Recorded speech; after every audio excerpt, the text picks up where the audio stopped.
इन दो कवानीन के तहत सिविलियंस को ट्राई भी किया जा सकता है कि नहीं? बिल्कुल नहीं। आर्मी एक्ट 1952 के नीचे तो सिविलियन की ट्रायल की कोई कंसेप्ट ही नहीं है। और उसमें सेक्शन 2 में क्लियरली मेंशन है कि सिर्फ उन बंदों की ट्रायल आर्मी एक्ट के नीचे होंगे जो कि सब्जेक्ट टू आर्मी हो।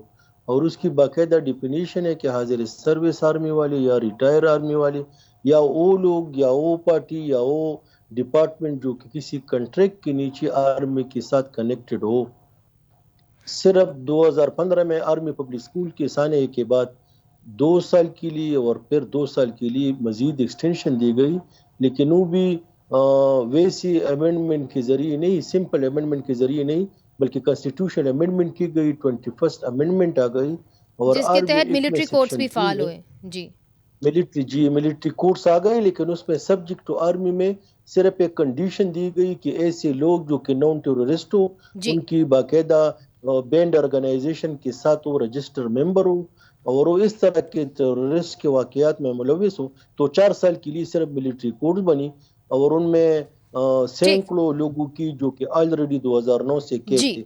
जो दूसरी आपकी सवाल है ऑफिशियल सीक्रेट एक्ट, उसमें तो सिविलियन की ट्रायल की मिलिट्री कोर्ट या आर्मी एक्ट के जरिए कोई कॉन्सेप्ट ही नहीं है।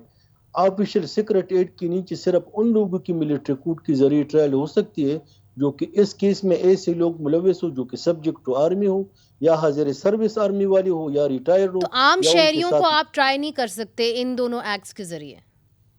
आम शहरी का ट्रायल ऑफिशियल सीक्रेट एक्ट के नीचे जो जुडिशियल मजिस्ट्रेट होता है जो कि हर डिस्ट्रिक्ट हर तहसील में जी जुडिशरी के जी लेवल पर है, सिर्फ वो ट्रायल कर सकता है। जितनी भी ऑफिशियल सीक्रेट एक्ट के नीचे ट्रायल हुई है, लेकिन बात वही आती है जिसकी लाठी उसकी बेंच।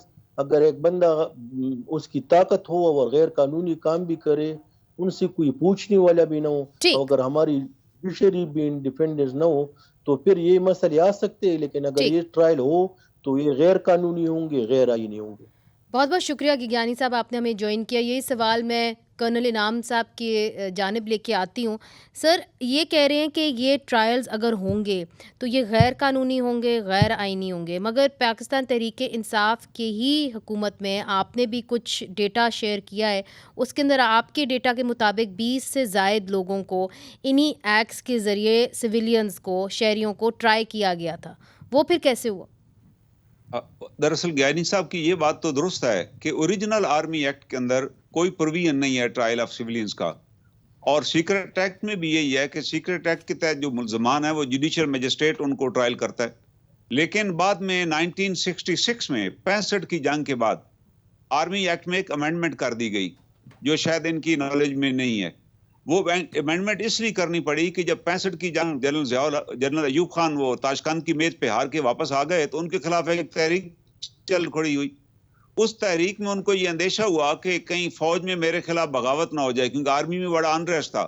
तो उन्होंने आर्मी एक्ट में जो सेक्शन 2(1) है, सेक्शन 2(1) दरअसल ये है, सेक्शन 2 तो सब्जेक्शन से डील करता है ना, all army persons are subject to army, या जी वो civilians those are paid by the army and serving with the army, they are subject to army act, या वो civilian those have joined the army जी on a जी line of march, ये duty कर रहे हैं। लेकिन उसके अंदर अयूब खान ने ये कर लिया कि हर वो सिविलियन जो कोई ऐसी बात करता है जिसकी वजह से किसी फौजी बंदे को इंस्टिगेट किया जा सकता है जी अगेंस्ट द कमांड, तो उसको म्यूटनी पर ट्रायल किया जा सकता है। और दूसरा ने ये किया, कोई आदमी जो आर्मी से रिलेटेड एनी इंफॉर्मेशन एनिमी को देगा तो वो ठीक सीक्रेट है। एक्ट की उस क्लास ठीक है, उसका ट्रायल भी आर्मी करेगी। वो आज तक वही हो रहा है, उसी के तहत वो करते हैं। तो फिर आपको और लगता मैं है कि ये जो ये खान कानून साहब, ये कानून जो है ये इमरान खान साहब के ऊपर भी लागू हो सकता है? देखे ना, ये मैं तो समझता हूँ खान साहब हमारे सियासतदान जिम्मेदार हैं।